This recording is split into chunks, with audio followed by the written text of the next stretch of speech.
Good morning, everybody. I wanted to do a quick little video about denture terminology.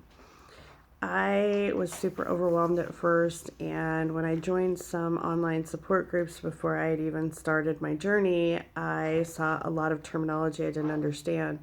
And it was really hard for me because I didn't feel comfortable asking what it means. So I turned to Google.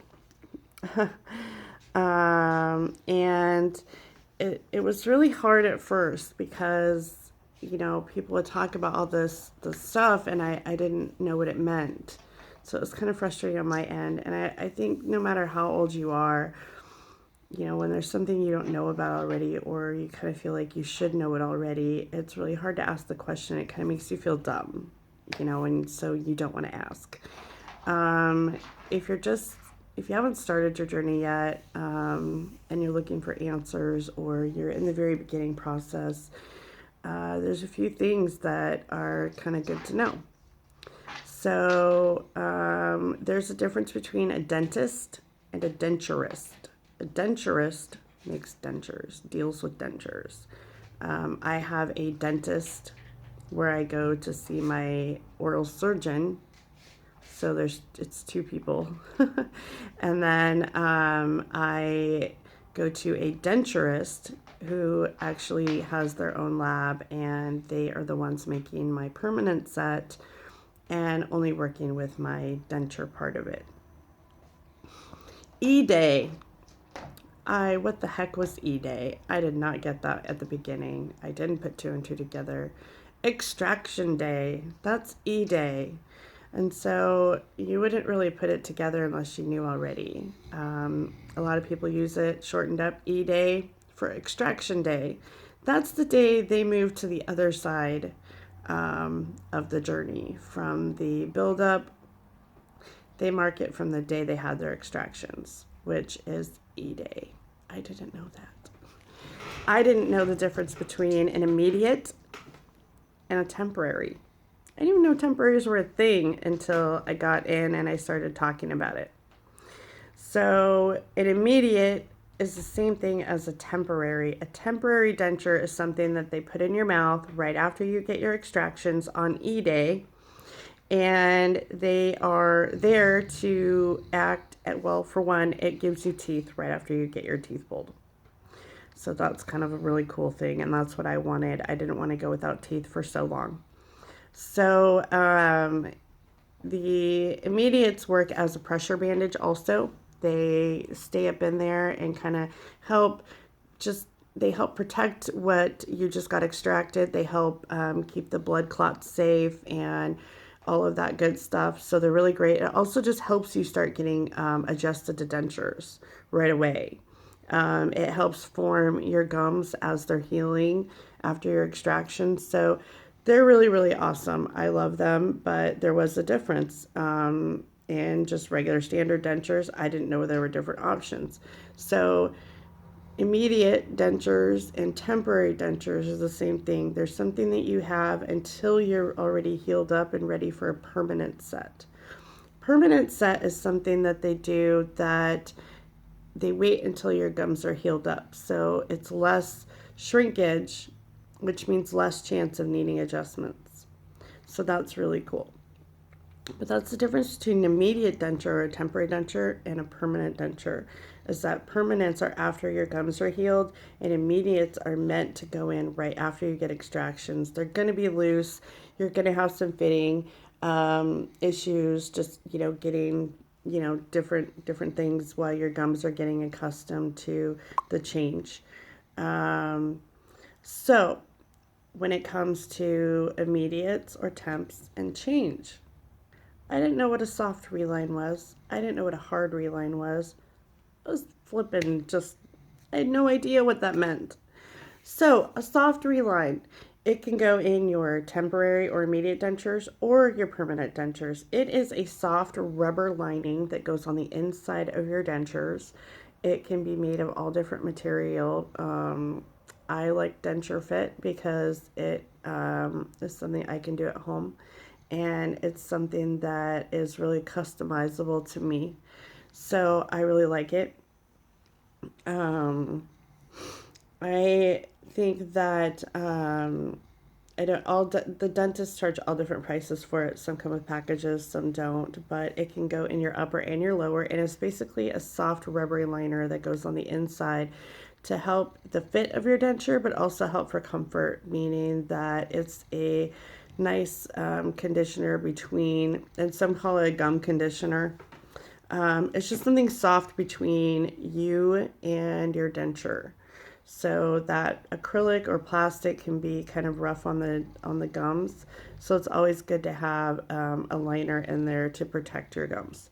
So that's what a soft reline is. It's a temporary. It usually gets changed out every few months as your gums change or as it wears out. It is a soft material that goes inside your denture. A hard reline is totally different. So after your gums have healed and you're over all the shrinkage and everything like that, there's a hard reline option. That is replacing the pink part, the gum part of your dentures. The teeth stay the same, but they do a different one to fit the changed gums. So that's what a hard reline is. A hard reline is changing the pink part of your dentures, so it gives you a new base. And that's the difference between the two. I didn't know that. I had no idea. What is aveoplasty? It's a weird word, and why do some people need it and some people don't?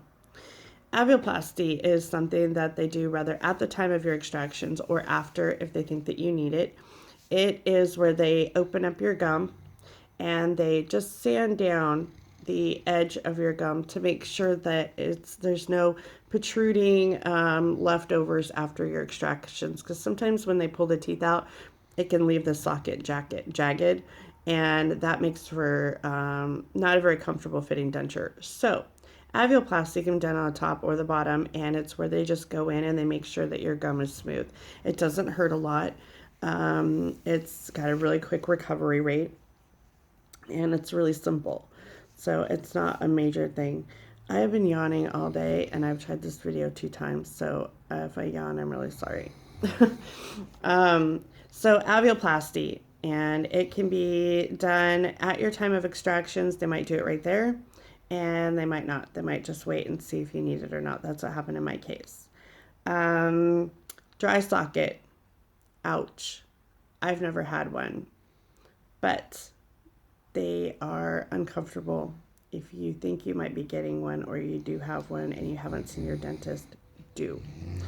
When your extractions are done, sorry, that's my dog grumbling and he's mad because he can't go outside. When they do your extractions, they pull your teeth out and it leaves a hole.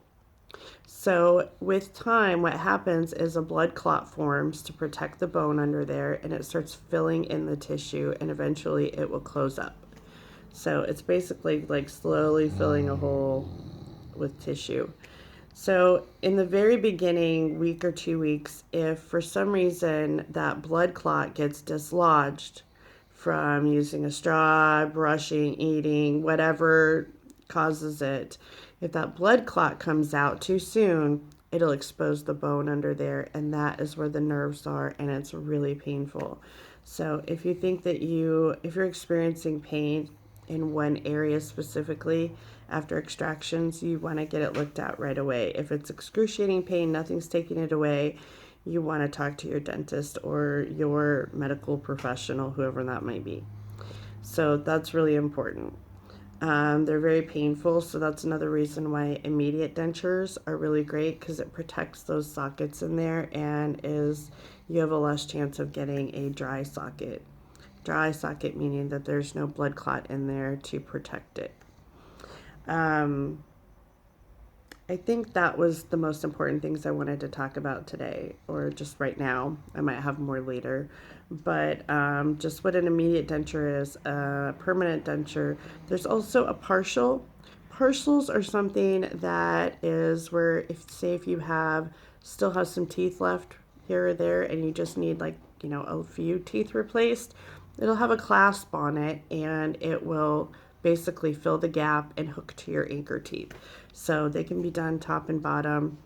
Implants are also another thing, and there's all different types of implants where they implant posts into your bone, and you get special dentures that seat on top of that post so that they're more secure.